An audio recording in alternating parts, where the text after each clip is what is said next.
Hi everybody, this is Rima Desai, and I'm finally making the video on karmic debt. How do we repay our karmic debt? So thank you for those of you who are waiting for this video and commented on my post on what according to you is karma, do you believe in it, and how do we repay it? So the reason why I'm making this video today is because Saturn and Ketu have been the two strong karmic planets this year in 2019 that have been very predominant globally in everybody's lives in different ways. So depending on where they fall in your chart and the sign of Sagittarius. And when I done a survey, I asked several people, was this one of the most difficult year? And I got responses from 8 to 10 out of a scale from 1 to 10 as in very difficult from many people. And so Saturn and Ketu in this specific year in 2019 brought to many of us our karmic debts. So they brought to us the fruits of our karma and we had to repay it. So if you've had painful or very difficult experiences this year, know that it's almost like the culmination of like, it's the age, in this millennium, this was the year where many of our karmas were ripening and we as a collective conscious were repaying our debt, or even raising our consciousness to the next level. So for us to know how do we repay our karms or karmas, karm is the Hindu word, but in the Western world we add an A at the end. So karmas, as many of you know it, we have to understand the concept first. So the way I practice, I always emphasize a lot on getting clarity of the subject at hand. So what really is karma? Many of us know karma as the deeds that we perform, the actions that we perform, and the collection of those actions becomes our karmas, or in other words, our destiny. Well, that is right, but not completely, because our karma begins here. It begins in the mind. So as per spirituality or the theory of karma, karma begins with our thoughts, our intentions, our belief systems, our perceptions, which is so interesting that many of you may not have known. It's not what we do that matters more than what we think, right? So our actions depend on what we are thinking and believing in our mind. And that's why, thank you for watching. And that's why when we are talking about repaying our debts, we're really talking about inner transformation. And we're going to talk more about that. I wrote an article for those of you who are more visual rather than auditory. Some of you like to read articles. So I have all of this information in the article, a little more detail in the article than in the video because I don't want the video to be too long. So now that we've understood that karmas are our intentions and a destiny or fate or life that we call, the life experiences that we have, is really nothing but a collection of all of our previous lives, collection of our intentions, our deed, our actions, perceptions, beliefs, and all of that put together. Really, that is what destiny is. And that's why when we talk about changing our thoughts, positive affirmations, and internalizing new belief systems, it can change our destiny, because this is really where our destiny begins. That's why that part of psychology works really well. Now, the reason why Saturn and Ketu have been called the karmic planets in astrology are because Saturn rules the 11th house of or zodiac sign of Aquarius, and Ketu, which is the south node, co-rules along with Mars the sign of Scorpio.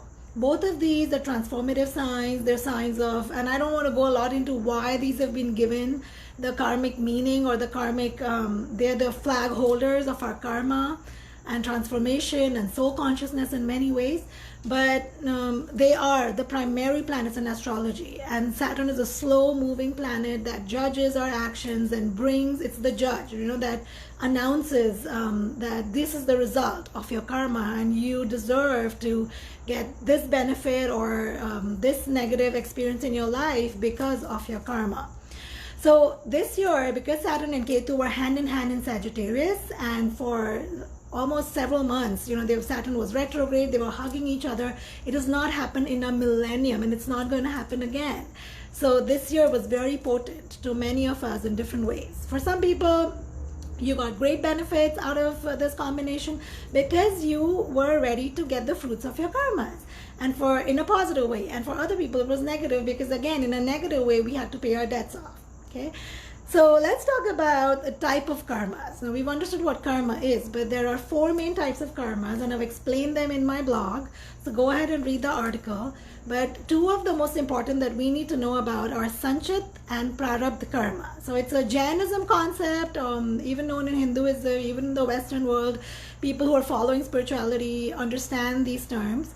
Sanchit karma or Sanchit karma are just the collection of all the karmas from all of our lifetimes. And prarabdha karmas are the ones out of those bank of, like, imagine like in a bank, like you're putting money and you're investing, that's our karmas, right? So out of those, the one that ripen. So if you had a fixed deposit, when a fixed deposit matures, just like that, we have prarabdha karma. So prarabdha karma, the ones are the karmas that are negative or positive, are ready to give us the fruits of our deeds. And then deeds again includes our mental deeds as well. So prarabdha karma is what was really happening for many of us this year. Okay, and the way to tell the difference between a prarabdha karma and, let's say, somebody who's really acting negatively towards us. So sometimes we have negative experiences with only some people who may be liked by many other people, but specifically for us, we may have a very negative experience. And the reason for that is our prarabdha karma with that person, with that particular person, has ripened, and we're ready to pay the debts off to that person. If, I don't know if that's too complicated a concept to some of you. And so, or in other words, let's say an easy way to spot prarabdha karma is, let's say that you're a very careful person when you're crossing the street. This is the simplest example I can give. Every day, you're very cautious. You are the perfect example of being cautious before you cross the street. But on one particular day, for whatever reason, you're not careful. You just forget, or even if you're careful, you get hit by a car. You get into an accident. That is a classic example of prarabdha karma. So no matter what you do, no matter how much caution you would put into it or anybody else warning you, that fruits of that karma, you will still experience it. And again, it can be positive, it can be negative. Without you doing anything, you become a billionaire, like you win a lottery. That's again prarabdha karma coming to fruition. So I wanted you to understand the concept of karma first before we understand how do we repay our debts. And I love this topic, which was written to me by somebody who watched my video on Saturn and Ketu, and they asked me, and it was such a thoughtful question, like, you mentioned, Rima, that this is the year when we have to repay our debts, but how do we do that? So there are 7 ways that I have mentioned, according to what I know, that we can repay our karmas. And I've again mentioned all of that in my article. But I'm going to quickly browse through these right now in the video, if that helps you understand better when I'm saying it. Okay? So the first way, and the most important way, and this is the way of Saturn, the planet Saturn. When you go to astrologers and they're going to look at your chart and say, you have so-and-so negative time coming, Saraswati coming, you need to wear gemstone like of Shani, Neelam, or if they tell you that do this Havan and Puja and all of that, those are all external changes, external help more so that you are receiving to sort of lighten your pain. It doesn't take away your karma. It doesn't take away the debt that you have to pay to the universe or to somebody. So for example, when you are a victim of a catastrophe like an earthquake, that is a karmic debt to the universe or to the earth that we have to repay. When somebody loots you, somebody betrays you, takes your money away, steals from you, that is a karmic debt you're paying to a certain person, from a previous lifetime. So I can give you plenty of examples, like having a painful marriage. The spouse you have a karmic debt to that person that you have to either repay, and sometimes there's a difference between a karmic debt and your soul has made a soul contract for you to reach a higher consciousness. So, I want to address that at the end of the video, of the difference between prarabdha karma, like karmic debt, and your soul's ascension and the journey that your soul had chosen, and that's why your soul had chosen to have a painful experience in your life. Those are 2 different things. Sometimes connected, but 2 different things most of the time. Right now, we're only talking about prarabdha karma and karmic debts. Thank you for your likes. Thank you for watching. Thank you, Jagati. So the Saturn I was talking about astrologers giving you external remedies, but that really can only provide you relief. It's like putting a band-aid over a bruise, but the bruise still has to heal. And if it's a deep wound, then it requires your active participation in healing that wound. Now, one of the most powerful ways and the best way for the planet Saturn it's the most difficult for us to do as humans, is to fully surrender. It's fully internally from your heart and soul. Surrender to your destiny. Humbly say that I know there's something that I've done and this is the result that I'm getting, and I'm ready to receive that. So it reminds me of the image of Hanumanji's dedication to Ram. And he will do whatever Ram requires him to do without question, without regret, without feeling repentful about it or any of that, resentment, none of that, right? He's at service of Ram unconditionally. And so that is the part of Saturn where if we can completely be humble about the painful people, experiences, events that are happening in our life, and surrender to that and say, you know what, God, I know all of these obstacles are in my mind. I'm in huge debt. I'm having somebody in my family is having terminal illness or cancer, and etc. And give me the strength to overcome it, rather than pushing it and regretting it and being resentful or angry. Then we're adding more to that karma. We are entangling ourselves in more karmic debt, if you understand what I'm saying. So it's like if there's scribbles on paper, and with your anger, if you're going to scribble more, that paper gets ruined even more. It's not going to heal. So that's that part of surrender, which is very difficult for us to do, easy for us to say, and very difficult for us to get the nerve of it, to really understand what surrender truly means. And if any of you have any insights on how you have coped with, how you have surrendered, have seen people around you do that, please share that. That's amazing. So besides surrender, it's not always just surrender. Sometimes it is, but sometimes we need to be more active, right, in resolving our karmic debt. And many of you, like you, replied in my post that forgive and forget. And here's the challenge with forgive and forget. So forget is not the right thing. We don't need to forget. We have to learn from our experiences and from other people. Because if we forget, we're going to repeat our mistakes. And sometimes the mistake can be trusting somebody too much. And that can be our the Saturn lesson that Saturn wants to give us, that you must gauge how much you should trust somebody. Right? So when people continue to betray you, or if you pay people money, if you give them money and you'd never receive the money back, you've had several experiences, that's your lesson here. Being too good for human beings sometimes is also a lesson, right? So it's not always you're doing negative things. Sometimes you're being overly positive, you're not being cautious, you're not like gauging how much to give, etc. But in either case, it is when we're talking about forgiving somebody, it truly means forgiving them in a way that you feel no more pain in your heart. And sometimes we are ready to do that, and sometimes we are not, and both is okay. But know that every choice that we make has a consequence. So the reason why sometimes, for example, it's quite a complicated concept in a way, forgiveness, if we talk about it, and I've made a video on that earlier, is that sometimes the reason why we're not able to forgive others is because we haven't forgiven ourselves. And these are the kind of issues that I address with my clients when we're doing life coaching. That we hold so much pain internally towards us, and grudge and judge ourselves, that oftentimes we reflect that on other people, but it's really our internal story towards ourselves. Or sometimes we haven't addressed the issue at hand, so there must have been a really negative experience where you can say, absolutely, I could agree that it is the other person's fault.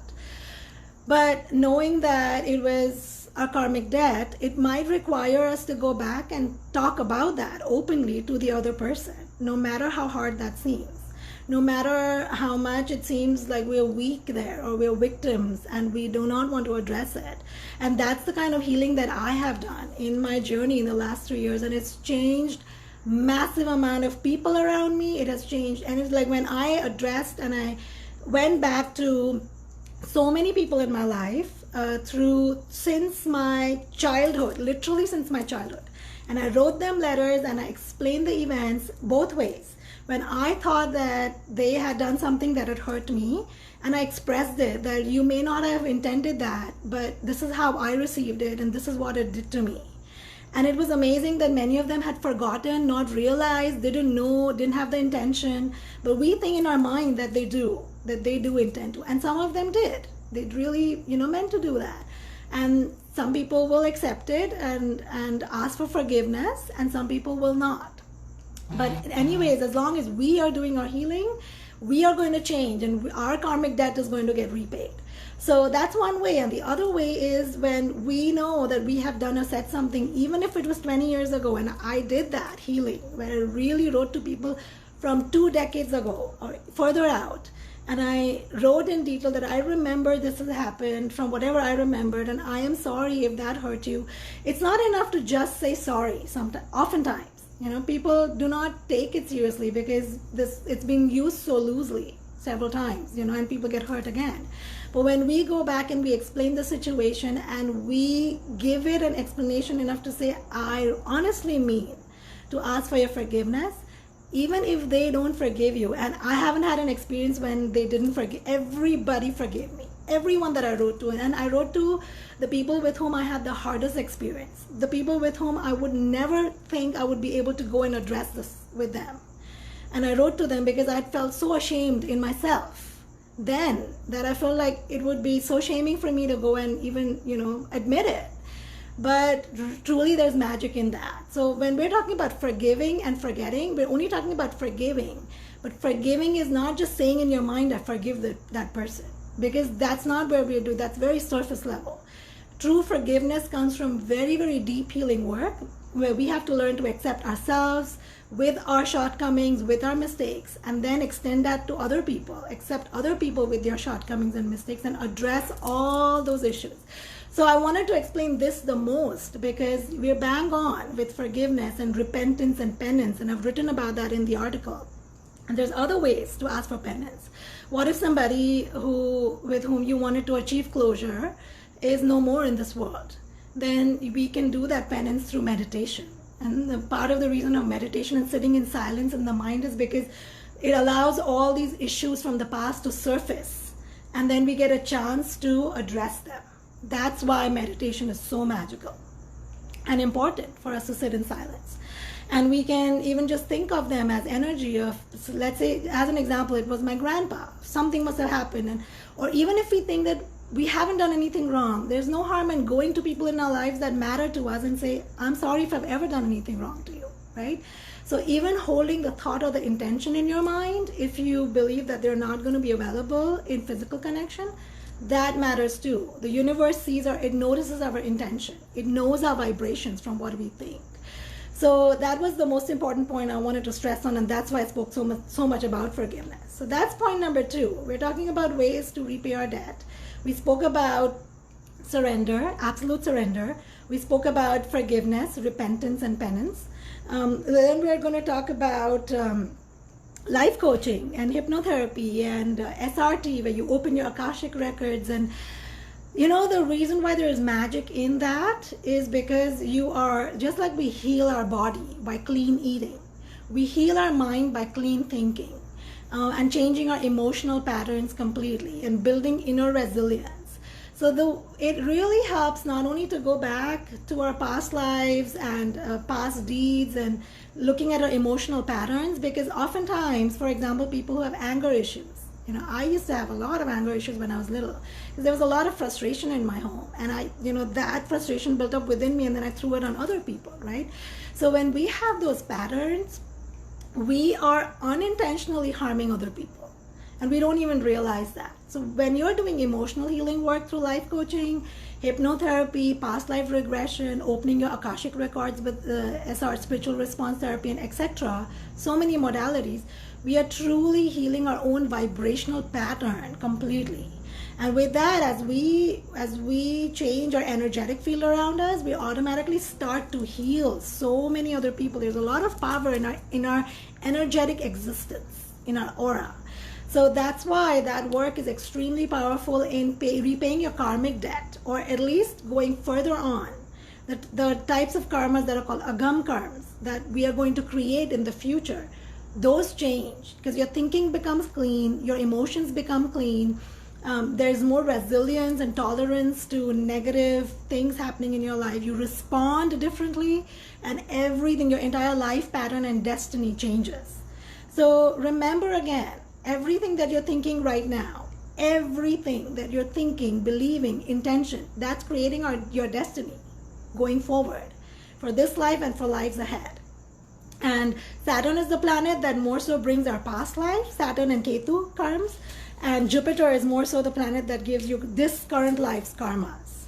So when, let's say that if like the way I got my injury, I wore the wrong shoes that day at work, and bam, Saturn said, you knew in the morning, my heart told me I shouldn't have worn those shoes.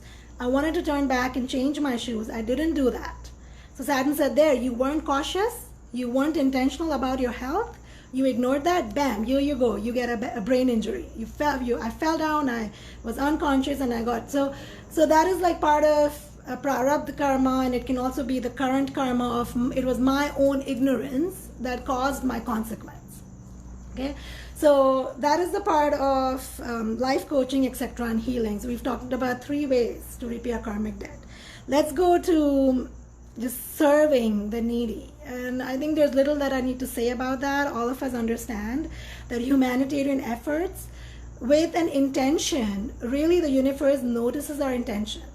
If our intention is to post it on Facebook and everybody give us likes for the service we gave to others, that intention dissolves. The universe doesn't give us credit for that. It might to a tiny bit, but not a lot. But when our intention is truly go out and say, I have so to be thankful for everything that we have in life, and give a tiny moment of our lives to the needy, to the diseased, to the underprivileged in whatever fashion, and the more you do it physically rather than just giving money, the higher the blessings and more the intensity of your blessings that you get, or the dissolving of the karma. So being of service, being cautious about how you utilize the planet, the amount of water we use, electricity, everything is being noticed by the universe. All of our intentions. I might say right now I can keep the tap water open, who's watching, or there's enough water, but it is affecting the universe every single moment. And we cannot completely change, right, and stop everything, but we can be very intentional. In my daughter, she's naturally just made that way, and she made me stop using plastic water bottles. I'm so thankful to her. Plastic bags, and I've become so intentional thanks to her. The water tap should not be running at all. Even when we're brushing, we close the water tap every time we're brushing. We just turn it on again only when we need to rinse our mouth. So I've really gotten very thanks to her. But really, all of that counts. How much we are using other people towards our benefit. All of that counts. So it leads us to our next way to repay our debts is by virtuous living. So virtuous living, godliness, the reason why we in Hinduism or in Christianity, there's a lot of emphasis on, and other religions, there's a lot of emphasis on visiting the temple, is because it reminds us of the qualities of God. However that religion defines God. It's always a positive, right? There's always virtuous things about God that we must internalize. And it's like if we didn't go to school every day, we wouldn't study enough. We wouldn't educate. I wouldn't be able to speak this well if I didn't go to school every day, or if somebody was not there to guide me, right? On my own, my soul is not just going to suddenly, my body is going to flourish. No. My intellect is just going to, get to know everything. We need that persistence and hard work and exposure. And the same is the benefit and the emphasis of constantly being around God in some way. Whether we attend a temple regularly, do religious activities or chanting, or have a small temple in our home, looking at that image of God reminds us of the virtuous qualities that God has. And somewhere, even if we are not intentional, unconsciously, we are churning that in our soul. We're inviting that in, those virtuous qualities in our soul. And that's a really, really very noble and very powerful way to repay our debts, because 2 things happen with that. For one, we get wisdom. We become wise, or we begin to understand more, perceive situations, people, life in different ways, by being closer to God and having godly characteristics within us as much as we can.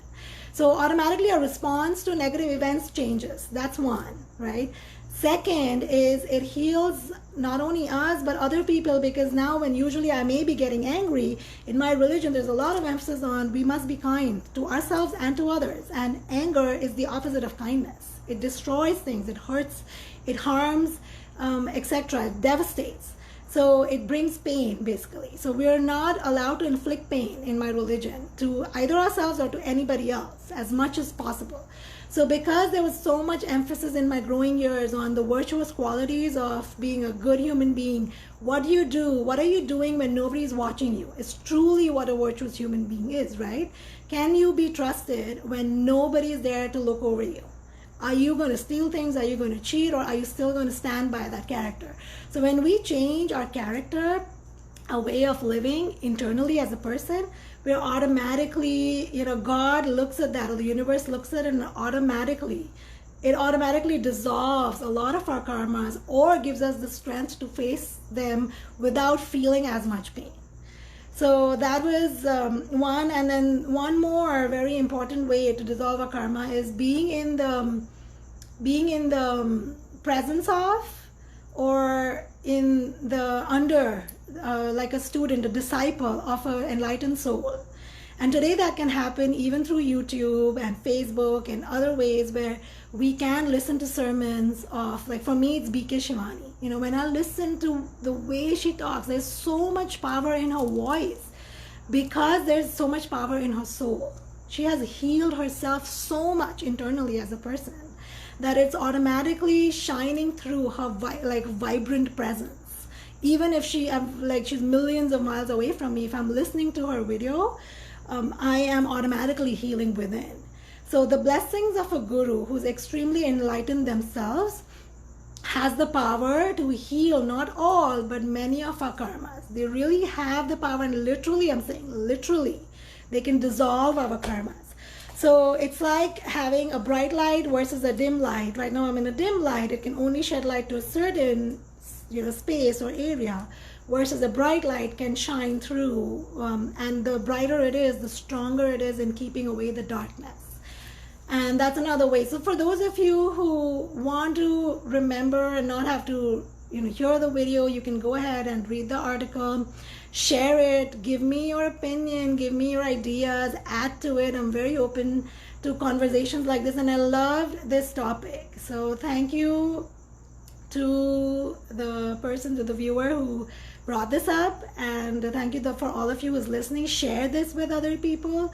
Truly, if that's going to help somebody who is depressed or who is feeling lost and needs that ray of light or guidance in their life to improve. You never know, when I started making videos, I would just make videos just because I started because my life coach teacher had challenged us. You need to learn how to get in front of the camera. That's how I started. And then I found that it was healing me as well as I brought out these topics. And then so many women started writing to me, DM me. They would personally message me and say that, sometimes they would write. It made me very emotional that they'd healed them in so many ways, or it gave them the guidance that they were really needing at that time. So we never know that what we share, it can be extremely meaningful to somebody. It can even save somebody's life sometimes, and bring people at the right path. So let me know if you like this video.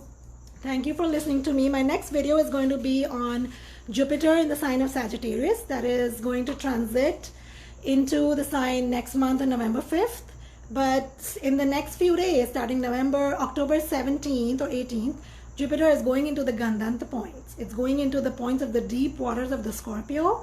And it's for everybody, not just for Scorpions. All of us have the sign of Scorpio somewhere in a horoscope, at some point, some house. So as it goes in the deep waters, it's a very, very transformative, also a very sensitive time for 1 month. From October 17th or 18th until November 22nd, it's in the Gandanta mode. And what does that mean to many of us? Excuse me, I'm going to make a video, and my video is going to be very different from the way other astrologers make it. I'm not going to tell you this is what's going to happen, because your free will overrides everything. And I don't know what your karmic backlog is, right? I don't know if you made conscious choices to completely change your karma, which is possible. But I can tell you that what areas of your life will be most highlighted during this next 1 year, and especially this 1 month. So look forward to that video. This is Rima Desai from the Guiding Star signing off. Bye-bye.